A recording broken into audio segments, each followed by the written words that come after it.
Hello hello hello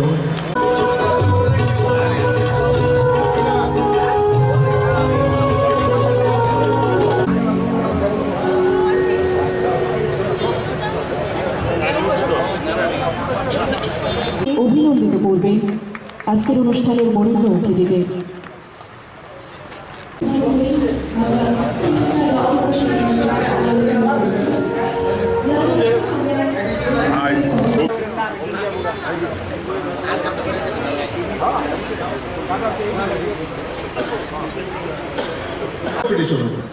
আর এখন থেকে উল্টা, এখন ক্লাবে ক্লাবে কম্পিটিশন হয় যে আমরা সমাজের জন্য কতটুকু এগিয়ে এসেছি। দুস্থ মানুষের পাশে দাঁড়ানো, মানে একদম সমাজের অন্তিম ব্যক্তি পর্যন্ত তাদেরকে সহযোগিতা করা, ব্লাড ডোনেশন রক্তদানের মতো মহৎদানে এগিয়ে আসা, বিভিন্ন কর্মসূচির মাধ্যমে আমাদের এই ক্লাবগুলি কম্পিটিশনে এগিয়ে আসে। সত্যি কথা, এই যে নেশা বিরোধী অভিযান আমি দেখেছি রামঠাকুর সংঘ বিভিন্ন সময় বিভিন্ন কর্মসূচি রয়েছে। এখানে আমাদের সিনিয়র নেতৃত্বরা রয়েছেন, যে সময় একটা সময় ক্লাবের নেতৃত্ব দিতেন, তারাও বিভিন্ন কর্মসূচির মাধ্যমে এই নেশার হাত থেকে রক্ষা করার জন্য সবাই মাঠে নেমে কাজ করেছে। আমাদের সরকার অনেস্টলি, আমাদের সরকারও আমাদের রাজ্যের মাননীয় মুখ্যমন্ত্রীর একটাই স্লোগান, সেটা হলো নেশা মুক্ত ত্রিপুরা। তো সরকার বললেই হবে না, প্রশাসনকে সম্পূর্ণভাবে এই সেক্টরে কাজ করার জন্য আমাদের মাননীয় মুখ্যমন্ত্রী মুক্ত হস্তে তাদেরকে কাজ করার জন্য পারমিশন দিয়েছে। কিন্তু আমরা যারা সমাজে রয়েছে, আমাদের নৈতিক দায়িত্ব আমরা এগিয়ে আসতে হবে, সরকারকে সহযোগিতা করতে হবে। দুমুখী করলে হবে না, দুমুখী করলে হবে না, কারণ এটা চ্যালেঞ্জ আমাদের সঙ্গে। আমাদের যুব সমাজকে যেভাবে ধ্বংস করা হচ্ছে, সেটা আমার ঘরের ছেলে হতে পারে, আমার ঘরের ছেলে হতে পারে, আপনার ঘরের ছেলে হতে পারে।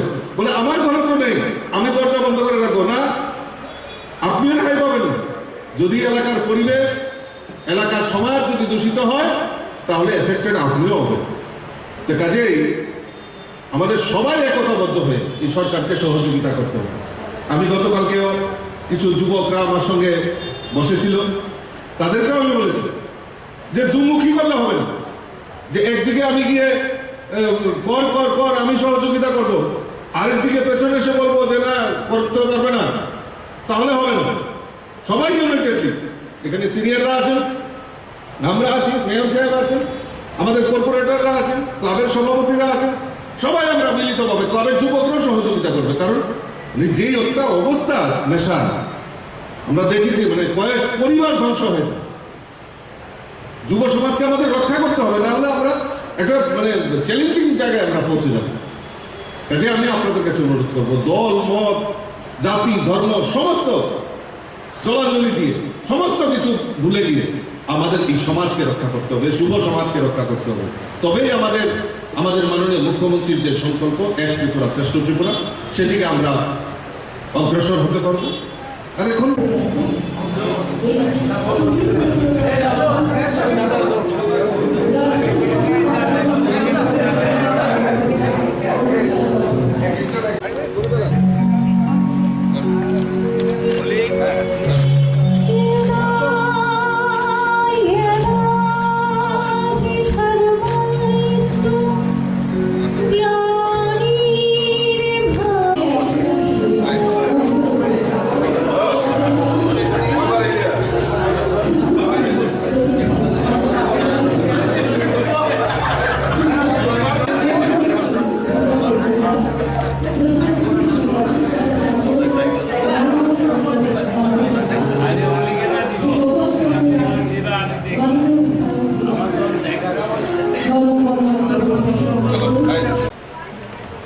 এবং নিজের একটা ক্লাবের সঙ্গে যুক্ত আছে দীর্ঘদিন ধরে।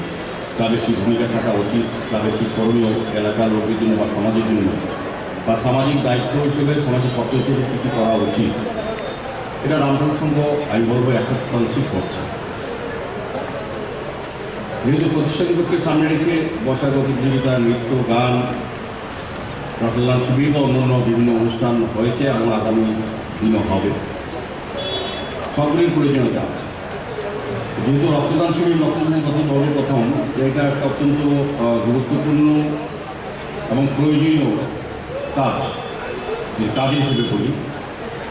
আর সামাজিক দায়িত্ব বা সামাজিক কর্তব্য বলবো, এটা সর্বাধিক গ্রহণযোগ্য কর্ম বলব।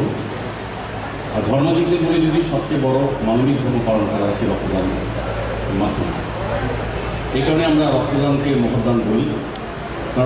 রক্তের কোনো বিকল্প এখন অবধি আমাদের দেশে নয়, সারা পৃথিবীতে কোনো সায়েন্টিস্ট বা ব্যক্তিরা এখনও তৈরি করতে পারেন। রক্তের বিকল্প হচ্ছে যারা রক্ত দিচ্ছেন তাদের মানবিকতা, তাদের আন্তরিকতা এবং তাদের সামাজিক দায়িত্ববোধ হচ্ছে রক্তের বিকল্প। এবং যারা রক্ত দিচ্ছেন আমি বলবো তাদের জীবনের শ্রেষ্ঠ কর্ম এবং শ্রেষ্ঠ মানব ধর্ম পালন করছে।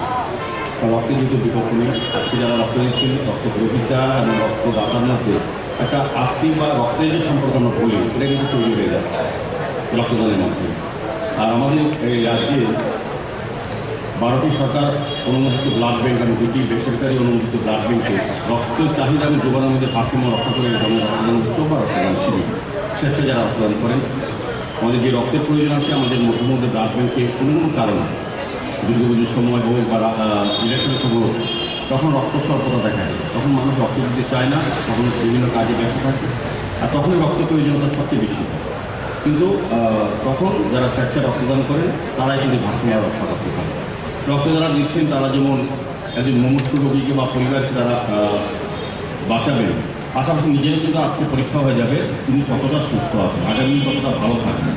কাজে যেমন পরিবারকে বিপন্ন পরিবার বা দুর্ঘটনাগ্রস্ত পরিবারকে রক্ষা করার পাশাপাশি নিজেকে সুরক্ষিত রাখার কিছু ব্যবস্থা এই রক্তদান শিবিরের মাধ্যমে যারা রক্তদান করে তালিকাভাবে তুলতে পারছেন না। ভগবান শ্রীকৃষ্ণ বলছেন, হে অর্জুন, তুমি কি কিছু হারিয়েছ?